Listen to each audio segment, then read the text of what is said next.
Hello दोस्तों, आज की इस वीडियो में हम बात करेंगे हार्ट पेशेंट को हर दिन कितना चलना चाहिए। देखिए, जो डेटा है ये मैं आपको 2023 में एक रिसर्च पब्लिश हुई थी European journal of preventive cardiology में, जिसमें करीब 42 कंट्रीज़ के करीब 20,000 से ज़्यादा पेशेंट्स का डेटा लिया गया था। और इस डेटा को जब एनालाइज करके देखा गया कि जो पेशेंट हर दिन कम से कम 9,000 स्टेप्स चलते थे, उनको जो हार्ट अटैक का खतरा था, जो ब्रेन स्ट्रोक का रिस्क था, वो कितना कम हुआ। तो ये देखा गया कि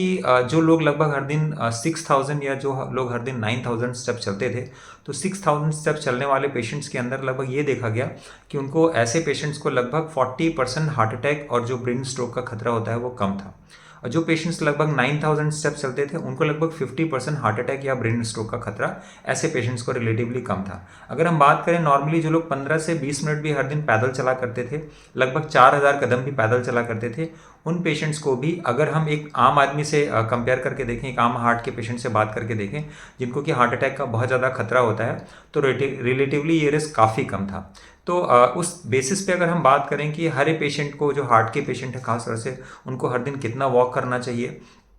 तो जो मेरी अपनी एक अंडरस्टैंडिंग कहती है कि लगभग 8,000 से लेके 10,000 स्टेप, अगर आप चाहते हैं कि आप अपने रिस्क को केवल वॉकिंग की वजह से जितना ज़्यादा से ज़्यादा कम कर सकते हैं।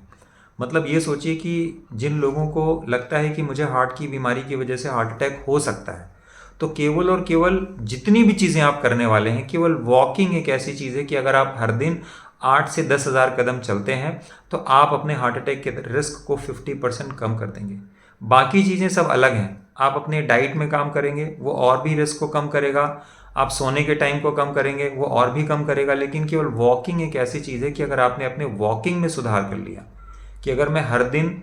अगर 8,000 से लेके 10,000 कदम चल रहा हूँ, तो मैं अपने हार्ट अटैक को काफ़ी हद तक कम कर दूंगा। अब थोड़ा हम बात करते हैं वॉकिंग इतना इफेक्टिव क्यों होता है, खासतौर से अगर हम बात करें हार्ट की बीमारी को कम करने के लिए।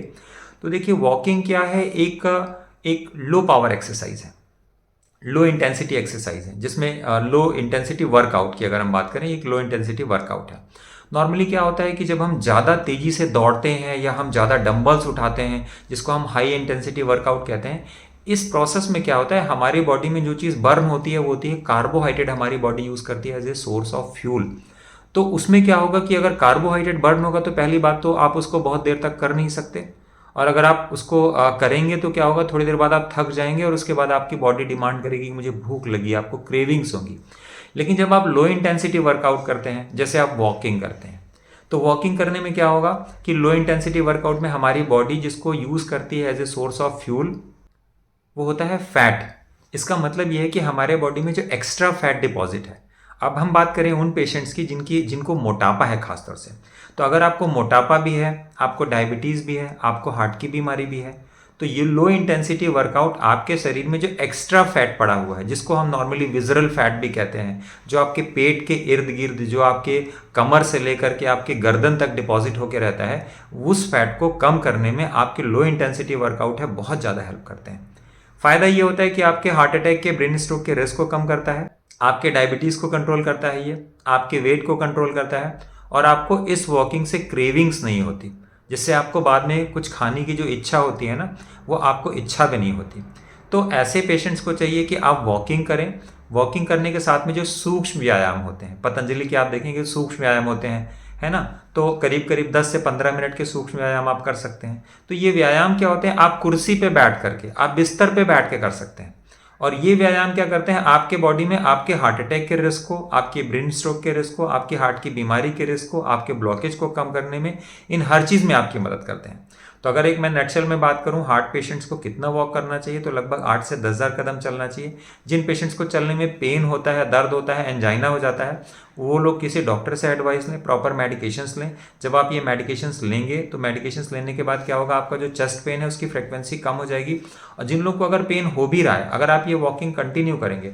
तो वॉकिंग का फ़ायदा क्या होता है कि हमारे बॉडी में ये एक्टिविटी, जो लो इंटेंसिटी वर्कआउट है, जो वॉकिंग एक लो इंटेंसिटी वर्कआउट है, ये हमारे बॉडी में बहुत सारी नई आर्टरीज को बनाने में भी हेल्प करता है, जिसको कि हम माइक्रो सर्कुलेशन या कोलेट्रल सर्कुलेशन, या इसको हम एंजियोजेनेसिस भी कहते हैं। और जब ये नई आर्टरीज बनती हैं, तो खून को ले जाने के लिए पूरा एक नया रास्ता बना देती हैं, अल्टरनेटिव रास्ता बना देती हैं। तो हो सकता है कि आपको शुरू में एंजाइना हो रहा हो, लेकिन धीरे धीरे जब आपको तकलीफ नहीं हो रही है, या जिस टाइम पे आपको अगर आप दवाएं लेंगे तो वैसे भी आपको पेन कम होगा, या तो हो सकता है आपको किसी तरह का पेन ना हो। और नॉर्मली होता क्या है कि जो चेस्ट पेशेंट्स को पेन होता है वो खाना खाने के अगर आप तुरंत बाद वॉक करना शुरू करेंगे तो हो सकता है आपको एंजाइना हो जाए। मॉर्निंग में पेशेंट्स को एंजाइना हो जाता है क्योंकि मॉर्निंग में 8 बजे के पहले हमारे बॉडी में जो स्ट्रेस हार्मोन है कॉर्टिसोल है उसका लेवल ज़्यादा होता है। ये हमारी ब्लड वेसल्स को क्या कर देता है, कॉन्ट्रैक्ट कर देता है, जिससे कि नॉर्मली क्या होता है नसें सिकुड़ जाती हैं और चलने में क्या होता है पेशेंट्स को एंजाइना मतलब महसूस होता है। तो अगर आप ऐसे टाइम को छोड़ करके बाकी टाइम पे अगर आप आफ्टरनून में या इवनिंग टाइम में आप वॉक करते हैं, खाना खाने के पहले वॉक करते हैं या खाना खाने के आधे घंटे 40 मिनट के बाद आप वॉक करते हैं तो आपको एंजाइना होने के चांसेस कम रहते हैं रिलेटिवली। और उससे क्या होगा कि अगर आप हर दिन 8 से 10,000 कदम चलेंगे तो धीरे धीरे आपकी बॉडी अपने आप नेचुरल बाईपास डेवलप कर लेती है। वॉकिंग करने से हमारे बॉडी में नाइट्रिक ऑक्साइड का प्रोडक्शन होता है। ये नाइट्रिक ऑक्साइड हमारी जो खून की नसें हैं, जो हमारे हार्ट की ब्लड वेसल्स हैं, उसको हेल्दी रखने का काम करती हैं, ब्लॉकेज को रिवर्स करने का काम करती हैं। वॉकिंग के साथ में अगर आप थोड़ा सा डीप ब्रीदिंग करते हैं, डीप ब्रीदिंग मतलब एक सिंपल सा फॉर्मूला बताता हूं, सांस को लेना, फिर सांस को होल्ड करना और फिर नाक से ही सांस को छोड़ देना, तो ये प्रक्रिया कहलाती है डीप ब्रीदिंग। तो लगभग कम से कम 5 सेकंड का टाइम लीजिए ब्रीथ को होल्ड खींचने में, सांस को लेने में, ब्रीथ इन करने में, फिर 5 सेकंड कम से कम इसको होल्ड करिए और 5 सेकंड का टाइम लीजिए आप इसको छोड़ने में। इसका मतलब क्या हुआ, एक पूरी की पूरी सांस जो होगी आपकी करीब 15 सेकंड, कम से कम 15 सेकंड जरूर चलेगी। तो अगर आप 1 मिनट का एवरेज लेके चलेंगे तो 1 मिनट में अगर आप 4 बार सांस लेते हैं और छोड़ते हैं इस तरह से करके, इसको डीप ब्रीदिंग कहते हैं।